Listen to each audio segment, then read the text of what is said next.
యేసే పరిష్కారము అనుదిన Bible study కార్యక్రమం ప్రేక్షకులందరికీ యేసుక్రీస్తు వారి అద్వితీయ నామమున వందనాలు.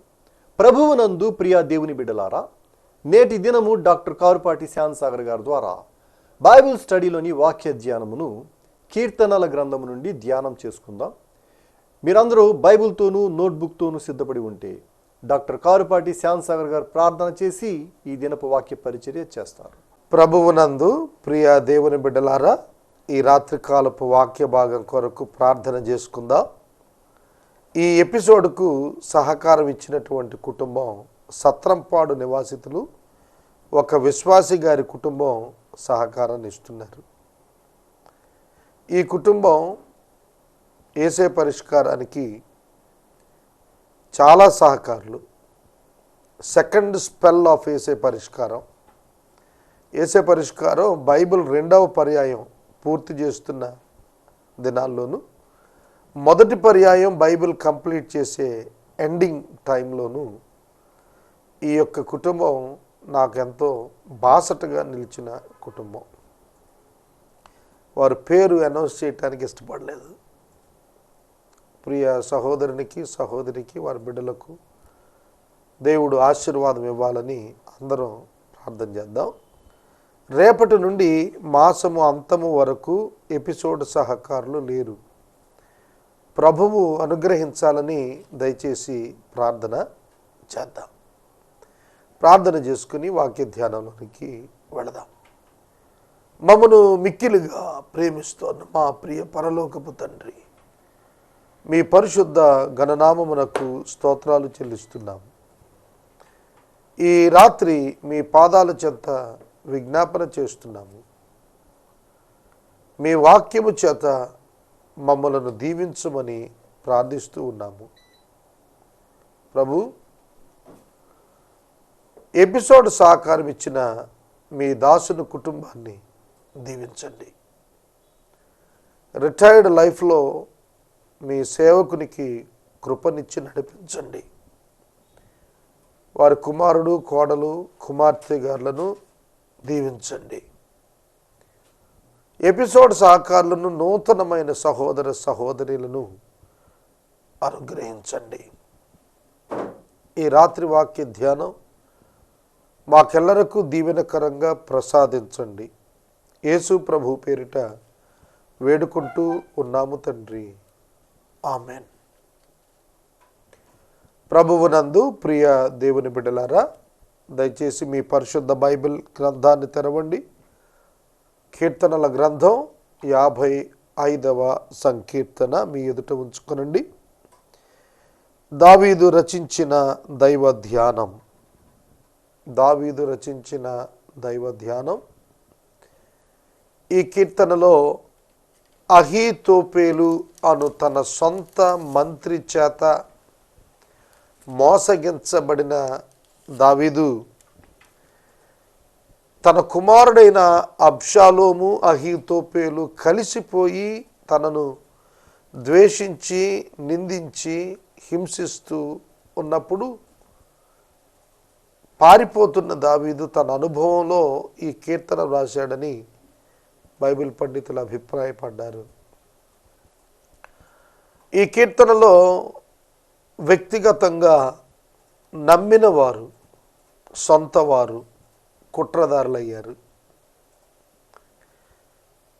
ఈ అనుభవం మీ వ్యక్తిగత జీవితంలో ఉండి ఉండవచ్చును. మీరు నమ్మిన వ్యక్తి మీ హితుడు, మీ స్నేహితుడు, మీ భోజనం బల్ల మీద భోజనం చేసినవాడు మీకు తిరుగుబాటు చేసి మిమ్మలను హింసకు అప్పగించటం. దీన్ని యేసుక్రీస్తు ప్రభువు వారి యొక్క జీవితంలో కూడా మనం చూడవచ్చు. ఆయన యొక్క 12 మంది శిష్యులలో ఒకడైన ఇస్కరియోతు యోధ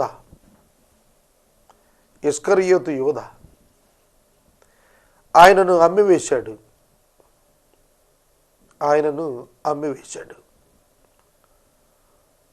ఎంతో ఆయన హృదయం గాయపడింది. ఆయన ప్రేమించిన ఆయన ప్రజలు ఆయన తిరస్కరించారు. ఏ ప్రజల కొరకైతే ఆయన పనిచేశాడో, ఏ ప్రజల మధ్యనైతే ఆయన అద్భుతాలు చేశాడో, ఏ కుటుంబాలైతే మేలు పొందాయో అవన్నీ ఏకకంఠంతో ముక్త కంఠంతో ఈయన మాకొద్దని కేకలు వేశారు. ఆయన హృదయం బ్రద్దలైంది. విశ్వాసి యొక్క జీవితం క్రీస్తును పోలి నడుస్తుంది. లోకము నన్ను ద్వేషించింది, మిమ్మును కూడా ద్వేషిస్తుంది అన్నాడు యేసు ప్రభు. విశ్వాసులను లోకం ద్వేషిస్తుంది. ఆత్మ సంబంధమైన దేవుని పిల్లలను శరీర సంబంధమైన ప్రకృతి సంబంధ మానవులు ద్వేషిస్తారు. ఇస్సాకును ఇష్మాయేలు ద్వేషించాడు. యాకోబును ఏశావు ద్వేషించాడు. గలతీ పత్రికలో దాసి కుమారుడు వాగ్దాన పుత్రుణ్ణి ద్వేషించాడు. ఇష్మాయేలు హాగరు యొక్క కుమారుడు. అతడు వాగ్దాన పుత్రుడు కాదు. కానీ వాగ్దాన పుత్రుడైన ఇస్సాకును శ్రమ పెట్టే దిక్కుగా అతని జీవితం ఉంది. పౌలు గారు గలతీ సంఘానికి ఈ విషయాన్ని వ్రాశాడు. ఆత్మ సంబంధులైన దేవుని పిల్లలను శరీర సంబంధులైనటువంటి మత ప్రజలు తిరస్కరించటం జరిగింది, జరుగుతూనే ఉంటుంది. యేసుక్రీస్తు ప్రభువుకు వ్యతిరేకంగా లేచిన వారు ఎవరు? సొంత జనులే, సొంత ప్రజలే, సొంత మతమే, యోధా మతస్థులు, సొంత మత నాయకులు. ఎవరైతే యేసు ప్రభును ప్రొటెక్ట్ చేయాలో వాళ్ళు ప్రొటెక్ట్ చేయకుండా ఆయన్ను సంరక్షించాల్సిన వారే ఆయన అప్పగించారు. కాబట్టి ఈ 55వ సంకీర్తన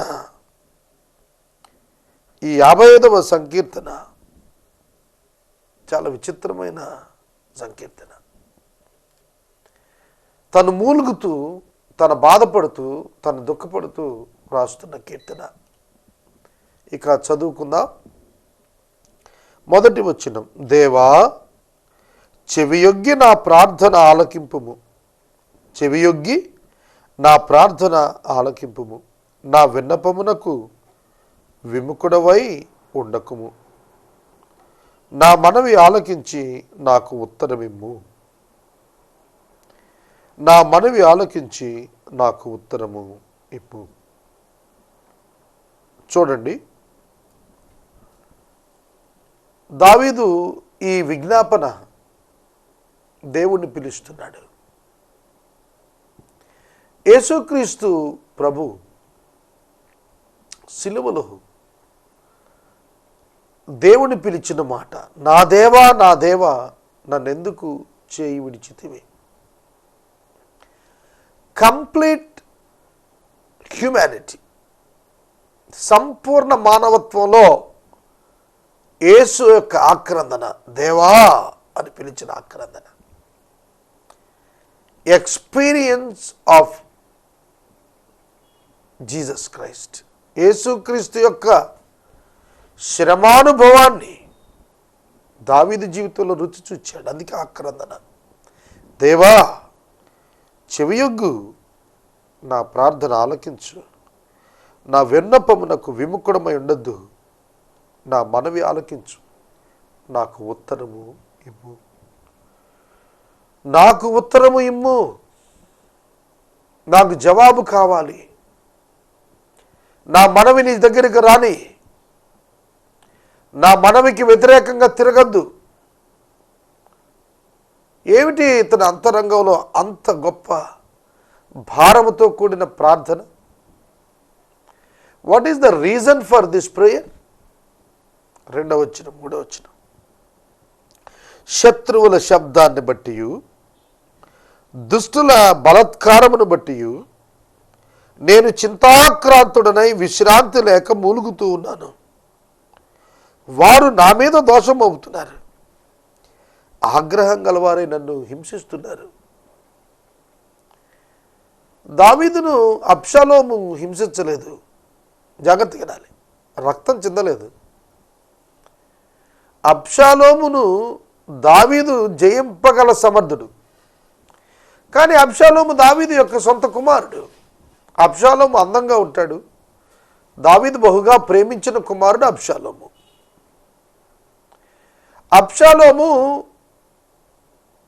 తిరుగుబాటు చేయడానికి అహీతోపేలు యొక్క ఆలోచనలు అతనికి బలమైపోయాయి. రాంగ్ కౌన్సిలింగ్, ఒక వ్యక్తి యొక్క రాంగ్ కౌన్సిలింగ్ ఒక యంగ్ మ్యాన్ని, ఒక యవనస్తుడైన వ్యక్తిగా అబ్షాలోమును కుట్రదారుడైనటువంటి కుయుక్తిపరుడైన ఒక మంత్రి అయిన అహీతోపేలు కలుసుకుని రాజుని సింహాసనం విడిచి వెళ్ళిపోయేటట్టుగా ప్లాన్ చేశాడు. ఎక్కడ అతనికి కత్తిగీటు పడలేదు, కానీ అంతరంగం బ్లీడ్ అవుతోంది, ద్రవించుకుపోతోంది. అంతరంగం ద్రవించుకుపోతోంది. అంతరంగంలో గాయమైంది. శరీరం మీద గాయాలు లేవు, కానీ హృదయంలో గాయమైంది.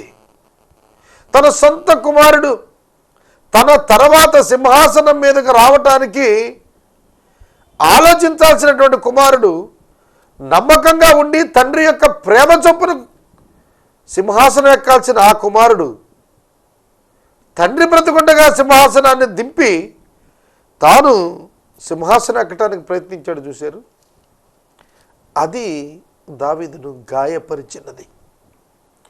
మానసికంగా అంతరంగంలో గాయం.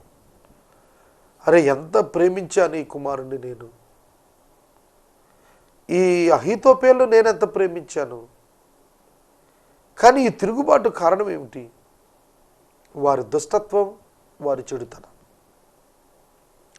వారి bad motives and attitudes are the reason for this prayer. అహీతోపేలు అబ్షాలోముల యొక్క చెడు ఆలోచనలు, అభిప్రాయాలు దావీదు యొక్క జీవితం మీద ప్రభావాన్ని చూపాయి. ఆ ప్రభావం చొప్పున అతడు ఆక్రందన చేస్తున్నాడు. శత్రువుల శబ్దం, శత్రువుల శబ్దం. శత్రువుల శబ్దం ఏమిటి? శబ్దం ఎంత దూరం నుంచి వినగలుగుతాం? వెరీ నియర్ బై, దగ్గరగా ఉండేది. దూరంగా వచ్చిన శబ్దం మనకు వినపడదు. వినికిడిలో గ్రహించేటట్లుగా వచ్చే శబ్దం ఉంది, చూశారు, అది సమీపాన్ని సూచిస్తుంది. ఇక్కడ ఒక టపాకాయ పేలింది అనుకోండి, విజయవాడలో వినపడదు, అర్థమవుతుందా? దూర ప్రాంతం వినపడదు. లేకపోతే దూర ప్రాంతంలో శబ్దం వినపడితే ఎక్కడ వినపడదు. శత్రువు దూరంగా ఉంటే శబ్దం ఎక్కడ రాదు. శత్రువు దగ్గరకు వచ్చాడు అనేది వివరించడానికి శత్రువుల శబ్దమును బట్టి అన్నాడు. వినబడుతోంది, శత్రువు పనిచేస్తున్నాడు. అర్థమవుతుందా? దావీదుకి వినబడుతోంది, శత్రువు పనిచేస్తున్నాడు. This is the time of prayer. ఈ సమయంలోనే ప్రార్థన చేయాలి అని గ్రహింపుకు ఆత్మీయంగా ఎదిగిన వాడు కనుక దావీదుకు వచ్చింది. మన మీద కూడాను ఇలాంటి శత్రువుల శబ్దాలు వినవచ్చినప్పుడు మనం దేవుని సన్నిధికి వెళ్ళి ప్రార్థన చేయాలి. దుస్తుల బలాత్కారాన్ని బట్టి చింతాక్రాంతున్న విశ్రాంతి లేక మూలుగుతూ ఉన్నాను. విశ్రాంతి లేనిది ఎక్కడ? మస్తిష్కంలో, బుర్రలో, తలలో, మెదడులో. రెస్ట్లెస్ అయిపోయాడు. థింకింగ్ అండ్ థింకింగ్, ఆలోచన ఆలోచన ఆలోచన. ఇలా జరిగింది ఏమిటి? హైపర్ టెన్షన్ అంటారు, చూశారు, దానికి గురై ఉంటాడు. తరువాత వచ్చిన ఆగ్రహం గలవారై నన్ను హింసిస్తున్నారు. నా గుండె నాలో వేదన పడుతోంది. మరణ భయం నాకు పుడుతుంది. ఎంత దారుణం! నా గుండె నాలో వేదన పడుతుంది అన్నప్పుడు శరీర గాయం కాదు, ఇది అంతరంగంలో కలిగిన గాయం. మరణ భయం పుడుతుంది, దిగులు వణుకు కలుగుతున్నాయి, మహాభయం నన్ను ముంచేస్తోంది. మహాభయం. 102వ సంకీర్తన కూడా ఆ కండిషన్స్లోనే రాశాడు.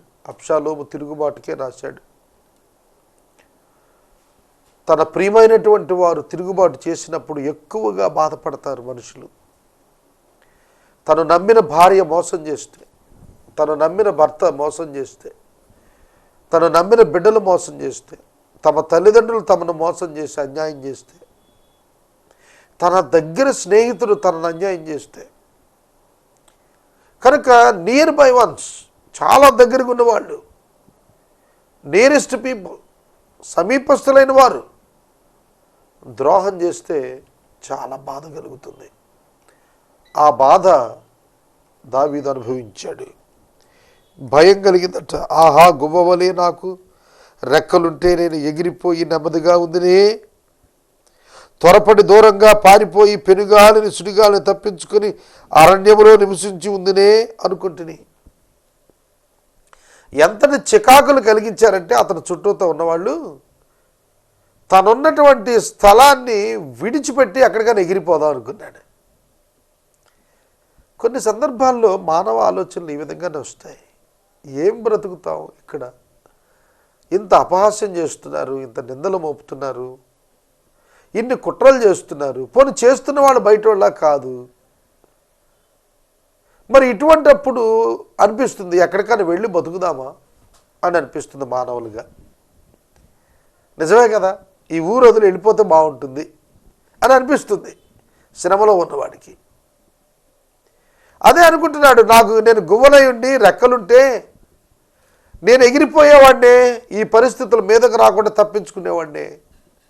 సుడిగాలి నుండి పెనుగాలి నుండి, సుడిగాలి పెనుగాలి అనే ఫోర్సెస్, విండ్ ఫోర్స్ అన్నమాట.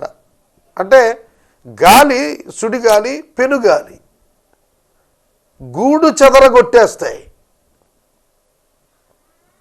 గూడు పెరికేస్తాయి. సుడిగాలి పెనుగాలి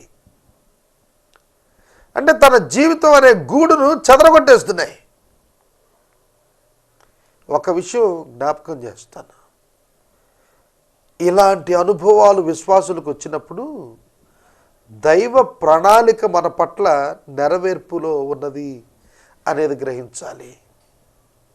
దావీదు అలాగున పాదరక్షలు లేకుండా నెత్తిన గుండ వేసుకుని సింహాసనం దిగి కొండ ఎక్కుతూ ఏడుస్తూ అరణ్యంలోకి వెళ్ళిపోతున్నాడు.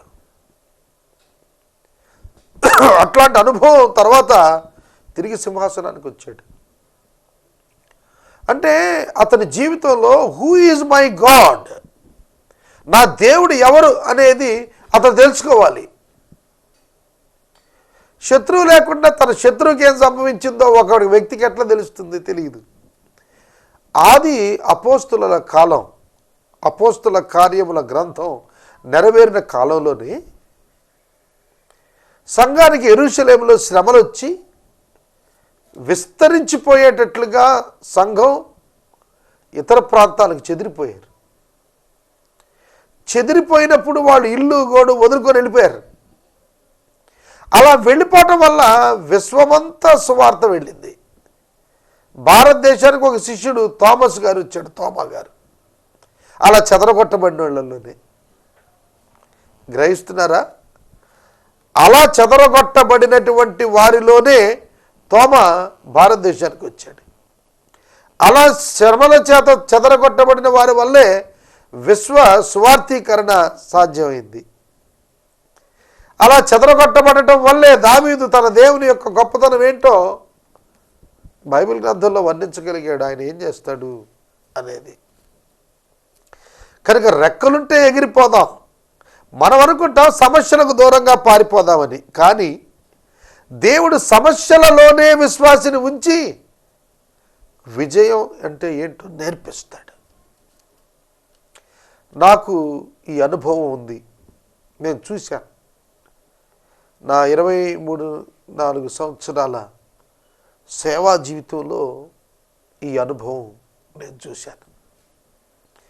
ఎన్ని ఆటుపోట్లు వస్తాయి దేవుని సేవలో. సమ్టైమ్స్ మనం ఒక్కడమే కార్నర్ అయిపోతాం. ఆయా సందర్భాలు అనిపిస్తుంది, ఏమిటబ్బా మనం ఒంటరి అయ్యామా అనిపిస్తుంది. కానీ ఒంటరి అయిన వాడు వారిలో 10,000 మంది అవుతాడన్నాడు. అర్థమవుతుందా? 60వ అధ్యాయం యెషయా గ్రంథం 60వ అధ్యాయం చివరి వచనంలో వారిలో ఒంటరి అయిన వాడు 10,000 మంది అవుతారు. కాబట్టి మనం పరిస్థితులకు భయపడకూడదు. వస్తాయి, రానివ్వండి.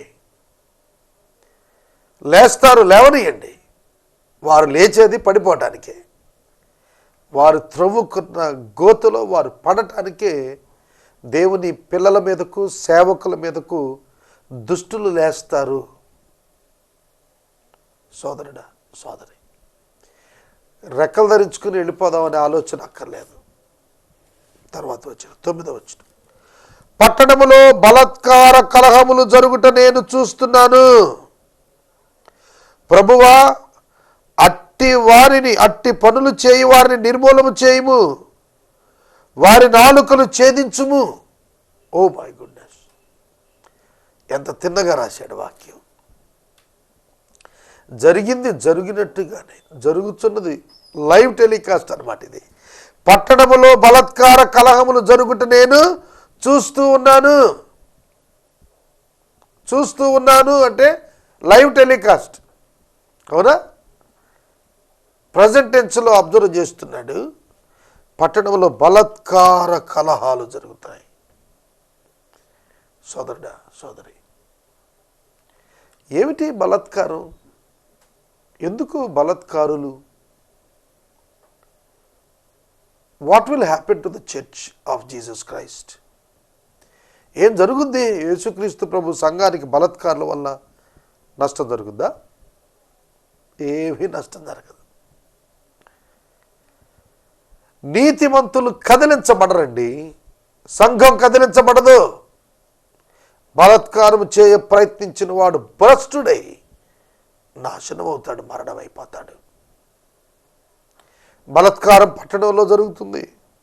ప్రభువా, అట్టి పనులు చేసేవాడిని నిర్మూలన చేయి, వారు నాలుక ఛేదించు. నిందలేస్తున్నారు, నాలుకను ఛేదించేసేయమన్నాడు. నిందలు వేస్తున్నారు, వారి నాలుకలు ఛేదించు. సింహాసనము మీద నుండి దింపటానికి చెలికాడు ప్రయత్నిస్తున్నాడు, వాడిని సంహరించు. It's a wonderful lesson. ఒక రాంగ్ ఐడియాలజీతో ఎవడైతే పనిచేస్తాడో వాడి పక్షంగా విజ్ఞాపన ప్రార్థన అంగీకరించబడితే వాడు మరణం చూడాల్సి వస్తుంది. ఈ రాత్రి వాక్యం వింటున్న సహోదరుడా, సహోదరి, అబ్షాలోము యోవాబు చేతిలో ఘోరమైన మరణాన్ని చూశాడు. అబ్షాలోమును చంపటం దావీదు గారికి కూడా ఇష్టం లేదు. అయినా సరే, దావీదుకి ఇష్టం లేకపోయినా సరే యోవాబు చేత మరణం పొందాల్సి వచ్చింది అబ్షాలోము. అట్టివాడిని నిర్మూలం చేయన్నాడు. దావీదు ప్రార్థన చేశాడు, నిర్మూలం చేయన్నాడు. కానీ హృదయంలో నా కుమారుడు అబ్షాలోము బాగుండాలనుకున్నాడు. వాస్తవమే కదా. కానీ దేవుడు ఆ ప్రార్థన ఆమేనన్నాడు అంతే. యోవాబు అబ్షాలోమును చంపాడు.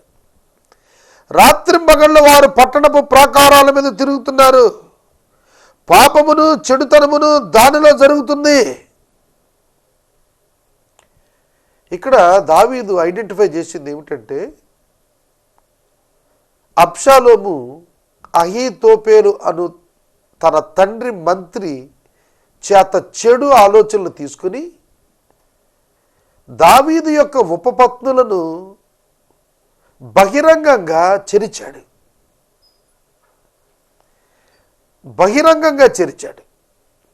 దావీదు రహస్యంగా వ్యభిచార పాపం చేస్తే దావీదుకు వ్యతిరేకంగా సంభవించినటువంటిది ఏమిటంటే, బహిరంగంగా అతని భార్యలు చెరచబడ్డారు.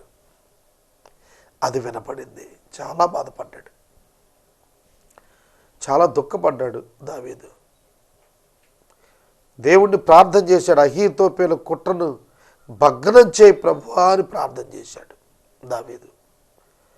ఈ రాత్రి నేను మనవి చేస్తున్నాను, రాత్రి మగళ్ళు పట్టణపు ప్రాకారాల మీద తిరుగుతూ పాపంతో చెడుతో దానిలో నింపేస్తున్నారట.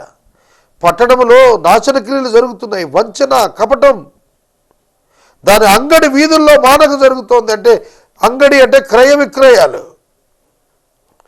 క్రయ విక్రయాలు, అంగడి అనే పదం అంటే క్రయ విక్రయం అంటే అంటే ఎంత ఈజీ అయిపోయిందంటే ప్రజలు ఇష్టపడి కొనుక్కునేదిగా అయిపోయింది. వంచన కపటం అంగడిలో దొరికే సరుకులాగిపోయింది. అంత ఓపెన్ మార్కెట్ అయిపోయింది అన్నమాట. అది ఏం చెప్తున్నాడు? ఓపెన్ మార్కెట్ అయింది. నాశన క్రియలు, పాపము, చెడుతనము, వంచన, కపటము ఇవన్నీ కూడా మానక జరుగుతున్నాయి. రిపీటెడ్గా జరిగిపోతున్నాయి. మానటం లేదు, ఆగటం లేదు. శాంతి భద్రతలు లోపించాయి. యెరూషలేములో నీతి అంతరించిపోయింది. యెరూషలేములో అబ్షాలోము కాలంలో యవనస్తుల యొక్క సలహాలు తీసుకుని పాపం చేస్తూ వచ్చాడు. కనుక ఈ రాత్రి నేను మనవి చేస్తున్నాను, యవనస్తులు చెడిపోతే మీ సంఘంలో వాళ్ళని సరిచేయండి తప్ప వారికి ఊతమిచ్చి చెడ్డ పనులు వారితో చేయించకండి. అలా మీరు చేయించితే అహీతోపేలనే ముద్ర మీకు పడుతుంది. సమాజం పాడవటానికి కారణం మీరు అవుతారు, జవాబుదారులు అవుతారు. మరణం మీకు సంప్రాప్తమవుతుంది. కొందరు వ్యక్తులు కదలాడుతున్నారు ఈ వాక్యం చెబుతున్నప్పుడు. కొన్ని సంఘటనలు చరిత్రలో బైబిల్ గ్రంథంలో కదలాడుతున్నాయి. ఇస్కరియోతు యూదా ఏమయ్యాడు? ఉరిపెట్టుకొని చనిపోయాడు. అబ్షాలోము ఏమయ్యాడు? చెట్టుకు తల వెంట్రుకలు చిక్కుగనగా యోవాబు బాణం వేసుకుంటూ చంపేశాడు.